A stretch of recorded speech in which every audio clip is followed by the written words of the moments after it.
श्रीमहालक्ष्म्यै नमः। ॐ हिरण्यवर्णां हरिणीं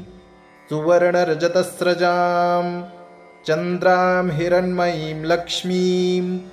जातवेदो म आवह। तां म आवह जातवेदो लक्ष्मीमनपगामिनीं यस्यां हिरण्यं विन्देयं गामश्वं पुरुषानहम्। अश्वपूर्वां रथमध्यां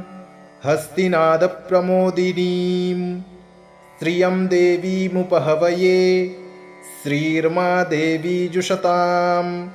कां सोऽस्मितां हिरण्यप्राकारा मार्द्रां ज्वलन्तीं तृप्तां तर्पयन्तीं पद्मे स्थितां पद्मवर्णां तामिहोपभये श्रियम्। चन्द्रां प्रभासां यशसा ज्वलन्तीं श्रियं लोके देवजुष्टामुदारां तां पद्मिनीमीं शरणं प्रपद्ये अलक्ष्मीर्मे नश्यतां त्वां वृणे। आदित्यवर्णे तपसोऽधिजातो वनस्पतिस्तव वृक्षोऽथ बिल्वः तस्य फलानि तपसानुदन्तु या अन्तरायाश्च बाह्या अलक्ष्मीः। उपैतु मां देवसखः कीर्तिश्च मणिना सह प्रादुर्भूतोऽस्मि राष्ट्रेऽस्मिन् कीर्तिमृद्धिं ददातु मे। क्षुत्पिपासामलां ज्येष्ठामलक्ष्मीं नाशयाम्यहम् अभूतिमसमृद्धिं च सर्वां निर्णुद मे गृहात्। गन्धद्वारां दुराधर्षां नित्यपुष्टां करीषिणीं ईश्वरीं सर्वभूतानां तामिहोपभये श्रियम्। मनसः काममाकूतिं वाचः सत्यमशीमहि पशूनां रूपमन्नस्य मयि श्रीः श्रयतां यशः। कर्दमेन प्रजा भूता मयि सम्भव कर्दम श्रियं वासय मे कुले मातरं पद्ममालिनीम्। आपः सृजन्तु स्निग्धानि चिक्लीतवसमे गृहे निजदेवीं मातरं श्रियं वासय मे कुले। आर्द्रां पुष्करिणीं पुष्टिं पिङ्गलां पद्ममालिनीं चन्द्रां हिरण्मयीं लक्ष्मीं जातवेदो म आवह। आर्द्रां यः करिणीं यष्टिं सुवर्णां हेममालिनीं सूर्यां हिरण्मयीं लक्ष्मीं जातवेदो म आवह। तां म आवह जातवेदो लक्ष्मीमनपगामिनीं यस्यां हिरण्यं प्रभूतं गावो दास्योश्वान् विन्देयं पुरुषानहम्। यः शुचिः प्रयतो भूत्वा जुह्यदाज्यमन्वहम् सूक्तं पञ्चदशर्चं च श्रीकामः सततं जपेत्। श्री अष्टलक्ष्मीस्तोत्रम्। सुमनसवन्दितसुन्दरि माधवि चन्द्रसहोदरि हेममये मुनिगणमण्डितमोक्षप्रदायिनि मञ्जुलभाषिणि वेदनुते पङ्कजवासिनि देवसुपूजितसद्गुणवर्षिणि शान्तियुते। जय जय हे मधुसूदनकामिनि आदिलक्ष्मि सदा पालय माम्। अहि कलिकल्मषनाशिनि कामिनि वैदिकरूपिणि वेदमये क्षीरसमुद्भवमङ्गलरूपिणि मन्त्रनिवासिनि मन्त्रनुते मङ्गलदायिनि अम्बुजवासिनि देवगणाश्रितपादयुते। जय जय हे मधुसूदनकामिनि धान्यलक्ष्मि सदा पालय माम्। जय वरवर्णिनि वैष्णवि भार्गवि मन्त्रस्वरूपिणि मन्त्रमये सुरगणपूजित शीघ्रफलप्रद ज्ञानविकासिनि शास्त्रनुते भवभयहारिणि पापविमोचनि साधुजनाश्रितपादयुते। जय जय हे मधुसूदनकामिनि धैर्यलक्ष्मि सदा पालय माम्। जय जय दुर्गतिनाशिनि कामिनि सर्वफलप्रदशास्त्रमये रथगजतुरगपदादि समावृतपरिजनमण्डितलोकनुते हरिहर ब्रह्म सुपूजित सेवित तापनिवारिणि पादयुते जय जय हे मधुसूदन कामिनि गजलक्ष्मीरूपेण पालय माम् अहि खगवाहिनि मोहिनि चक्रिणि रागविवर्धिनि ज्ञानमये गुडगडवारिधि लोकहितैषिणि स्वरसप्तविभूषितगाननुते सकलसुरासुरदेवमुनीश्वरमानववन्दितपादयुते जय जय हे मधुसूदन कामिनि सन्तानलक्ष्मि त्वं पालय माम् जय कमलासनि सद्गतिदायिनि ज्ञानविकासिनि गानमये अनुदिनमर्चितकुङ्कुमधूसरभूषितवासितवाद्यनुते कनकधरास्तुतिवैभववन्दितशङ्करदेशिकमान्यपदे जय जय हे मधुसूदन कामिनि विजयलक्ष्मि सदपालय माम् प्रणतसुरेश्वरि भारति भार्गवि शोकविनाशिनि रत्नमये मणिमयभूषितकर्णविभूषण शान्तिसमावृतहास्यमुखे नवनिधिदायिनि कलिमलहारिणि कामितफलप्रदहस्तयुते जय जय हे मधुसूदन कामिनि विद्यालक्ष्मि सदपालय माम् धिमि धिमि धिं धिमि धिं धिमि धिं धिमि दुन्दुभिनादसुपूर्णमये घुम घुम घुं घुम घुं घुम घुं घुम शङ्खनिनादसुवाद्यनुते वेदपुराणेतिहाससुपूजितवैदिकमार्गप्रदर्शयुते जय जय हे मधुसूदन कामिनि धनलक्ष्मीरूपेण पालय माम् ॐ हिरण्यवर्णां हरिणीं सुवर्णरजतस्रजां चन्द्रां हिरण्मयीं लक्ष्मीं जातवेदो म आवह तां म आवह जातवेदो लक्ष्मीमनपगामिनीं यस्यां हिरण्यं विन्देयं गामश्वं पुरुषानहम् अश्वपूर्वां रथमध्यां हस्तिनादप्रमोदिनीं श्रियं देवीमुपहवये श्रीर्मा देवी जुषतां कां सोऽस्मितां हिरण्यप्राकारा मार्द्रां ज्वलन्तीं तृप्तां तर्पयन्तीं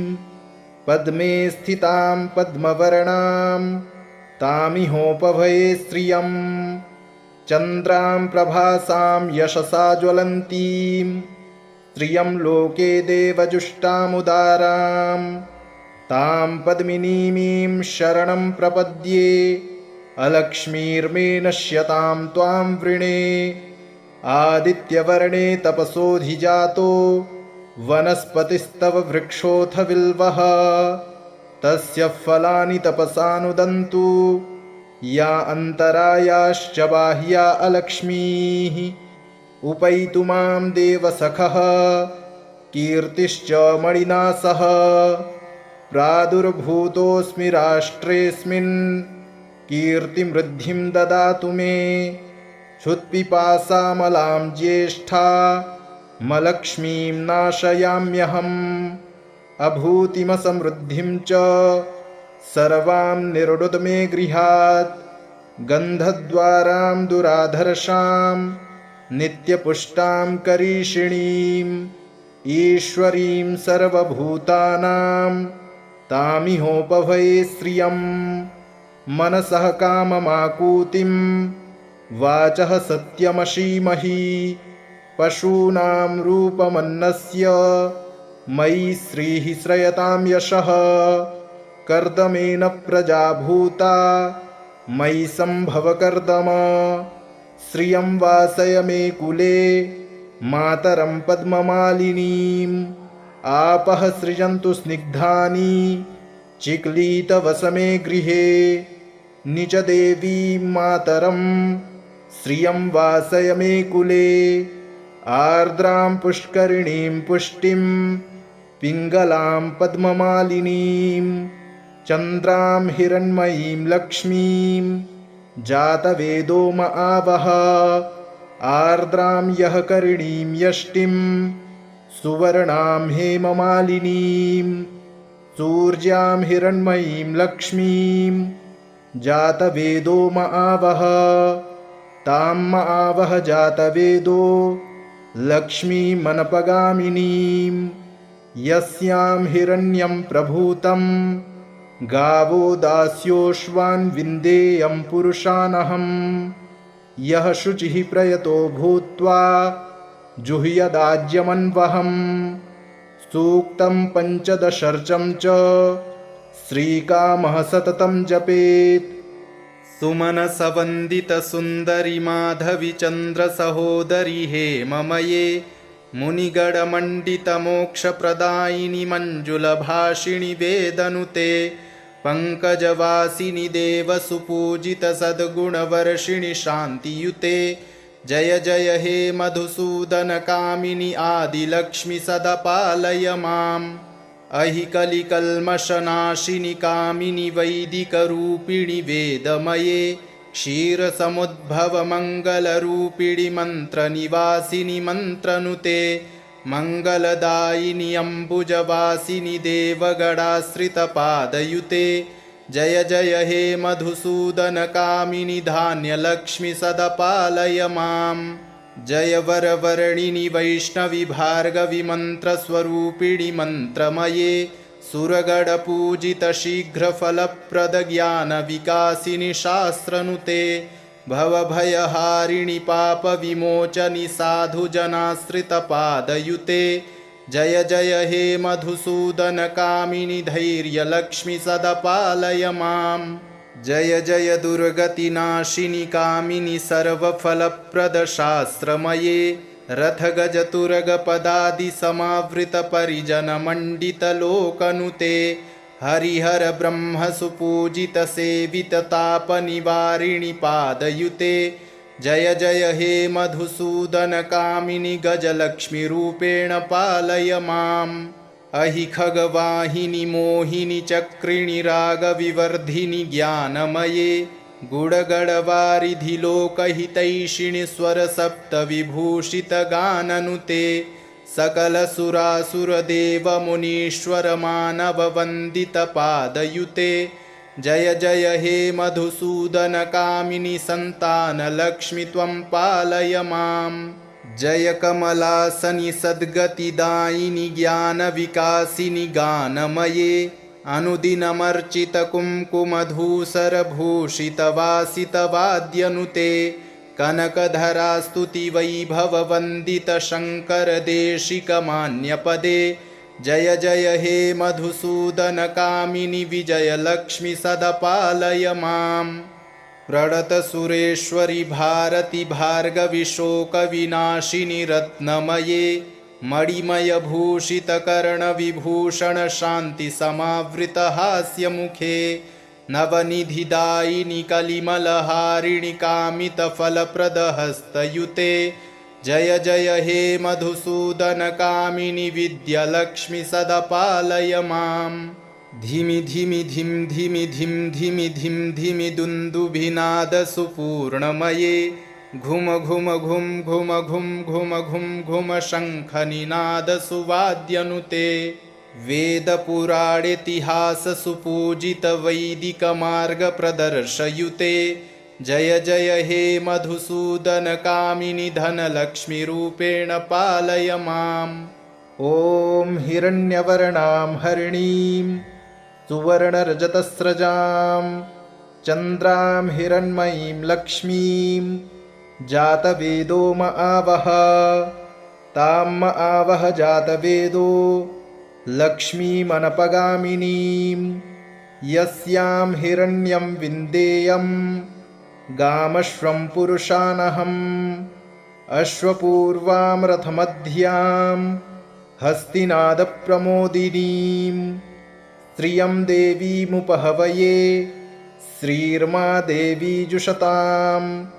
कां सोऽस्मितां हिरण्यप्राकारा मार्द्रां ज्वलन्तीं तृप्तां तर्पयन्तीं पद्मे स्थितां पद्मवर्णां तामिहोपभये श्रियं चन्द्रां प्रभासां यशसा ज्वलन्तीं श्रियं लोके देवजुष्टामुदारां तां पद्मिनीमीं शरणं प्रपद्ये अलक्ष्मीर्मे नश्यतां त्वां वृणे आदित्यवर्णे तपसोऽधिजातो वनस्पतिस्तव वृक्षोऽथ बिल्वः तस्य फलानि तपसानुदन्तु या अन्तरायाश्च बाह्या अलक्ष्मीः उपैतु मां देवसखः कीर्तिश्च मणिना सह प्रादुर्भूतोऽस्मि राष्ट्रेऽस्मिन् कीर्तिमृद्धिं ददातु मे क्षुत्पिपासामलां ज्येष्ठा मलक्ष्मीं नाशयाम्यहम् अभूतिमसमृद्धिं च सर्वां निर्णुद मे गृहात् गन्धद्वारां दुराधर्षां नित्यपुष्टां करीषिणीम् ईश्वरीं सर्वभूतानां तामिहोपभये श्रियं मनसः काममाकूतिं वाचः सत्यमशीमहि पशूनां रूपमन्नस्य मयि श्रीः श्रयतां यशः कर्दमेन प्रजा भूता मयि सम्भव कर्दम श्रियं वासय मे कुले मातरं पद्ममालिनीम् आपः सृजन्तु स्निग्धानि चिक्लीतवसमे गृहे निजदेवीं मातरं श्रियं वासय मे कुले आर्द्रां पुष्करिणीं पुष्टिं पिङ्गलां पद्ममालिनीं चन्द्रां हिरण्मयीं लक्ष्मीं जातवेदो म आवह आर्द्रां यः करिणीं यष्टिं सुवर्णां हेममालिनीं सूर्यां हिरण्मयीं लक्ष्मीं जातवेदो म आवह तां म आवह जातवेदो लक्ष्मीमनपगामिनीं यस्यां हिरण्यं प्रभूतं गावो दास्योश्वान् विन्देयं पुरुषानहं यः शुचिः प्रयतो भूत्वा जुह्यदाज्यमन्वहम् सूक्तं पञ्चदशर्चं च श्रीकामः सततं जपेत् सुमनसवन्दितसुन्दरि माधवि चन्द्रसहोदरि हेममये मुनिगणमण्डितमोक्षप्रदायिनि मञ्जुलभाषिणि वेदनुते पङ्कजवासिनि देवसुपूजितसद्गुणवर्षिणि शान्तियुते जय जय हे मधुसूदनकामिनि आदिलक्ष्मि सदा पालय माम् अहि कलिकल्मषनाशिनि कामिनि वैदिकरूपिणि वेदमये क्षीरसमुद्भवमङ्गलरूपिणि मन्त्रनिवासिनि मन्त्रनुते मङ्गलदायिनि अम्बुजवासिनि देवगणाश्रितपादयुते जय जय हे मधुसूदनकामिनि धान्यलक्ष्मि सदा पालय माम् जय वरवर्णिनि वैष्णवि भार्गवि मन्त्रस्वरूपिणि मन्त्रमये सुरगणपूजित शीघ्रफलप्रदज्ञानविकासिनि शास्त्रनुते भवभयहारिणि पापविमोचनि साधुजनाश्रितपादयुते जय जय हे मधुसूदनकामिनि धैर्यलक्ष्मि सदा पालय माम् जय जय दुर्गतिनाशिनि कामिनि सर्वफलप्रदशास्त्रमये रथगजतुरगपदादिसमावृतपरिजनमण्डितलोकनुते हरिहर ब्रह्मसुपूजितसेविततापनिवारिणि पादयुते जय जय हे मधुसूदनकामिनि गजलक्ष्मीरूपेण पालय माम् अहि खगवाहिनि मोहिनि चक्रिणि रागविवर्धिनि ज्ञानमये गुडगडवारिधि लोकहितैषिणि स्वरसप्तविभूषितगाननुते सकलसुरासुरदेवमुनीश्वरमानववन्दितपादयुते जय जय हे मधुसूदनकामिनि सन्तानलक्ष्मि त्वं पालय माम् जय कमलासनि सद्गतिदायिनि ज्ञानविकासिनि गानमये अनुदिनमर्चितकुङ्कुमधूसरभूषितवासितवाद्यनुते कनकधरा स्तुतिवैभववन्दितशङ्करदेशिकमान्यपदे जय जय हे मधुसूदनकामिनि विजयलक्ष्मि सदपालय माम् प्रणतसुरेश्वरि भारति भार्गवि शोकविनाशिनि रत्नमये मणिमयभूषितकर्णविभूषणशान्तिसमावृतहास्यमुखे नवनिधिदायिनि कलिमलहारिणि कामितफलप्रदहस्तयुते जय जय हे मधुसूदनकामिनि विद्यालक्ष्मि सदपालय माम् धिमि धिमि धिं धिमि धिं धिमि धिं धिमि दुन्दुभिनादसुपूर्णमये घुम घुम घुं घुम घुं घुम घुं घुम शङ्खनिनादसुवाद्यनुते वेदपुराणेतिहाससुपूजितवैदिकमार्गप्रदर्शयुते जय जय हे मधुसूदनकामिनि धनलक्ष्मीरूपेण पालय माम् ॐ हिरण्यवर्णां हरिणीं सुवर्णरजतस्रजां चन्द्रां हिरण्मयीं लक्ष्मीं जातवेदो म आवह तां म आवह जातवेदो लक्ष्मीमनपगामिनीं यस्यां हिरण्यं विन्देयं गामश्वं पुरुषानहम् अश्वपूर्वां रथमध्यां हस्तिनादप्रमोदिनीं श्रियं देवीमुपहवये श्रीर्मा देवी जुषतां कांसोऽस्मितां हिरण्यप्राकारा मार्द्रां ज्वलन्तीं तृप्तां तर्पयन्तीं पद्मे स्थितां पद्मवर्णां तामिहोपभये श्रियं चन्द्रां प्रभासां यशसा ज्वलन्तीं श्रियं लोके देवजुष्टामुदारां तां पद्मिनीमीं शरणं प्रपद्ये अलक्ष्मीर्मे नश्यतां त्वां वृणे आदित्यवर्णे तपसोऽधिजातो वनस्पतिस्तव वृक्षोऽथ बिल्वः तस्य फलानि तपसानुदन्तु या अन्तरायाश्च बाह्या अलक्ष्मीः उपैतु मां देवसखः कीर्तिश्च मणिना सह प्रादुर्भूतोऽस्मि राष्ट्रेऽस्मिन् कीर्तिमृद्धिं ददातु मे क्षुत्पिपासामलां ज्येष्ठा मलक्ष्मीं नाशयाम्यहम् अभूतिमसमृद्धिं च सर्वां निर्णुद मे गृहात् गन्धद्वारां दुराधर्षां नित्यपुष्टां करीषिणीं ईश्वरीं सर्वभूतानां तामिहोपभये श्रियं मनसः काममाकूतिं वाचः सत्यमशीमहि पशूनां रूपमन्नस्य मयि श्रीः श्रयतां यशः कर्दमेन प्रजा भूता मयि सम्भव कर्दम श्रियं वासय मे कुले मातरं पद्ममालिनीम् आपः सृजन्तु स्निग्धानि चिक्लीतवसमे गृहे निजदेवीं मातरं श्रियं वासय मे कुले आर्द्रां पुष्करिणीं पुष्टिं पिङ्गलां पद्ममालिनीं चन्द्रां हिरण्मयीं लक्ष्मीं जातवेदो म आवह आर्द्रां यः करिणीं यष्टिं सुवर्णां हेममालिनीं सूर्यां हिरण्मयीं लक्ष्मीं जातवेदो म आवह तां म आवह जातवेदो लक्ष्मीमनपगामिनीं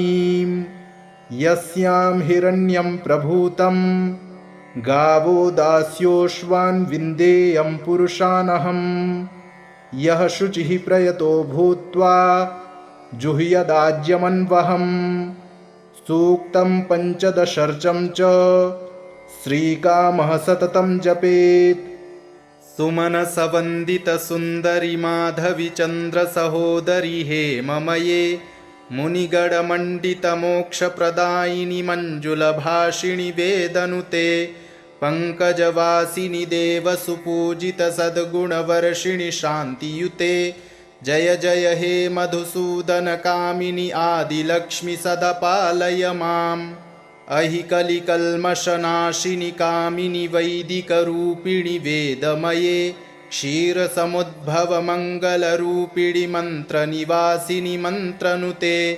मङ्गलदायिनि अम्बुजवासिनि देवगणाश्रितपादयुते जय जय हे मधुसूदनकामिनि धान्यलक्ष्मि सदा पालय माम् जय वरवर्णिनि वैष्णवि भार्गवि मन्त्रस्वरूपिणि मन्त्रमये सुरगणपूजित शीघ्रफलप्रद ज्ञानविकासिनि शास्त्रनुते भवभयहारिणि पापविमोचनि साधुजनाश्रितपादयुते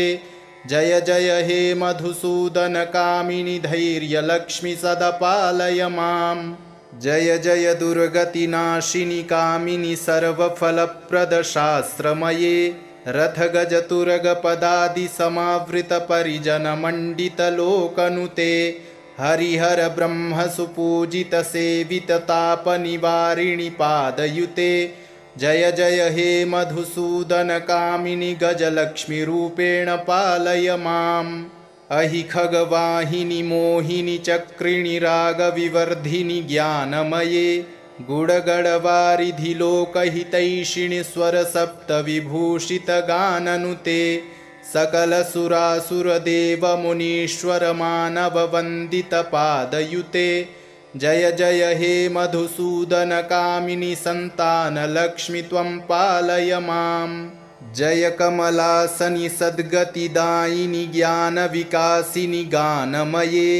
अनुदिनमर्चितकुङ्कुमधूसरभूषितवासितवाद्यनुते कनकधरास्तुतिवैभववन्दितशङ्करदेशिकमान्यपदे जय जय हे मधुसूदनकामिनि विजयलक्ष्मि सदा पालय माम् प्रणतसुरेश्वरि भारति भार्गवि शोकविनाशिनि रत्नमये मणिमयभूषितकर्णविभूषणशान्तिसमावृतहास्यमुखे नवनिधिदायिनि कलिमलहारिणि कामितफलप्रदहस्तयुते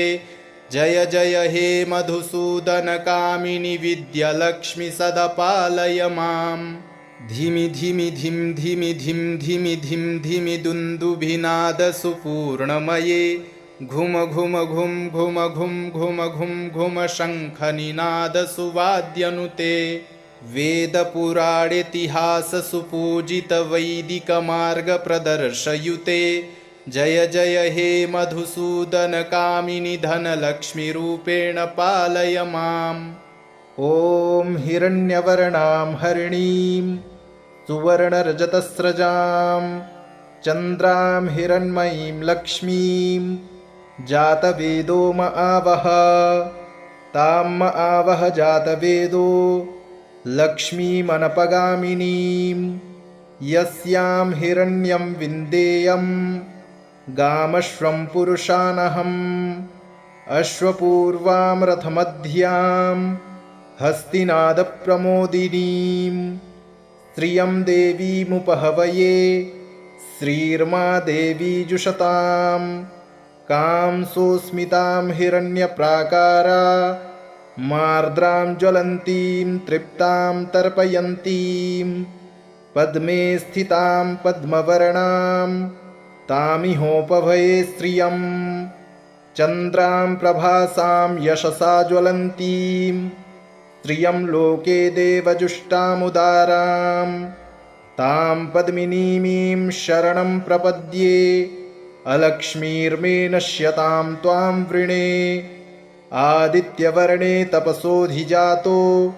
वनस्पतिस्तव वृक्षोऽथ बिल्वः तस्य फलानि तपसानुदन्तु या अन्तरायाश्च बाह्या अलक्ष्मीः उपैतु मां देवसखः कीर्तिश्च मणिना सह प्रादुर्भूतोऽस्मि राष्ट्रेऽस्मिन् कीर्तिमृद्धिं ददातु मे क्षुत्पिपासामलां ज्येष्ठा मलक्ष्मीं नाशयाम्यहम् अभूतिमसमृद्धिं च सर्वां निरुद्ध मे गृहात् गन्धद्वारां दुराधर्षां नित्यपुष्टां करीषिणीम् ईश्वरीं सर्वभूतानां तामिहोपभये श्रियं मनसः काममाकूतिं वाचः सत्यमशीमहि पशूनां रूपमन्नस्य मयि श्रीः श्रयतां यशः कर्दमेन प्रजा भूता मयि सम्भव कर्दम श्रियं वासय मे कुले मातरं पद्ममालिनीम् आपः सृजन्तु स्निग्धानि चिक्लीतवसमे गृहे निजदेवीं मातरं श्रियं वासय मे कुले आर्द्रां पुष्करिणीं पुष्टिं पिङ्गलां पद्ममालिनीं चन्द्रां हिरण्मयीं लक्ष्मीं जातवेदो म आवह आर्द्रां यः करिणीं यष्टिं सुवर्णां हेममालिनीं सूर्यां हिरण्मयीं लक्ष्मीं जातवेदो म आवह तां म आवह जातवेदो लक्ष्मीमनपगामिनीं यस्यां हिरण्यं प्रभूतं गावो दास्योश्वान् विन्देयं पुरुषानहम् यः शुचिः प्रयतो भूत्वा जुह्यदाज्यमन्वहम् सूक्तं पञ्चदशर्चं च श्रीकामः सततं जपेत् सुमनसवन्दितसुन्दरि माधवि चन्द्रसहोदरि हेममये मुनिगणमण्डितमोक्षप्रदायिनि मञ्जुलभाषिणि वेदनुते पङ्कजवासिनि देवसुपूजितसद्गुणवर्षिणि शान्तियुते जय जय हे मधुसूदनकामिनि आदिलक्ष्मि सदा पालय माम् अहि कलिकल्मषनाशिनि कामिनि वैदिकरूपिणि वेदमये क्षीरसमुद्भवमङ्गलरूपिणि मन्त्रनिवासिनि मन्त्रनुते मङ्गलदायिनि अम्बुजवासिनि देवगणाश्रितपादयुते जय जय हे मधुसूदनकामिनि धान्यलक्ष्मि सदा पालय माम्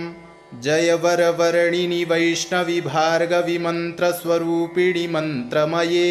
सुरगणपूजितशीघ्रफलप्रदज्ञानविकासिनि शास्त्रनुते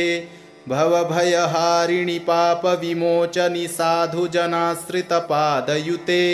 जय जय हे मधुसूदनकामिनि धैर्यलक्ष्मि सदा पालय माम्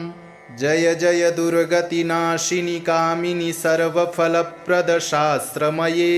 रथगजतुरगपदादिसमावृतपरिजनमण्डितलोकनुते हरिहरब्रह्मसुपूजितसेविततापनिवारिणि पादयुते जय जय हे मधुसूदनकामिनि गजलक्ष्मीरूपेण पालय माम् अहि खगवाहिनि मोहिनि चक्रिणि रागविवर्धिनि ज्ञानमये गुडगडवारिधि लोकहितैषिणि स्वरसप्तविभूषितगाननुते सकलसुरासुरदेवमुनीश्वरमानववन्दितपादयुते जय जय हे मधुसूदनकामिनि सन्तानलक्ष्मि त्वं पालय माम् जय कमलासनि सद्गतिदायिनि ज्ञानविकासिनि गानमये अनुदिनमर्चितकुङ्कुमधूसरभूषितवासितवाद्यनुते कनकधरास्तुतिवैभववन्दितशङ्करदेशिकमान्यपदे जय जय हे मधुसूदनकामिनि विजयलक्ष्मि सदा पालय माम् प्रणतसुरेश्वरि भारति भार्गवि शोकविनाशिनि रत्नमये मणिमयभूषितकर्णविभूषणशान्तिसमावृतहास्यमुखे नवनिधिदायिनि कलिमलहारिणि कामितफलप्रदहस्तयुते जय जय हे मधुसूदनकामिनि विद्यालक्ष्मि सदा पालय माम् धिमि धिमि धिं धिमि धिं धिमि धिं धिमि दुन्दुभिनादसुपूर्णमये घुम घुम घुम घुम घुम घुम घुम घुम शङ्खनिनादसुवाद्यनुते वेदपुराणेतिहाससुपूजितवैदिकमार्गप्रदर्शयुते जय जय हे मधुसूदनकामिनि धनलक्ष्मीरूपेण पालय माम् इति श्री अष्टलक्ष्मीस्तोत्रम् सम्पूर्णम्।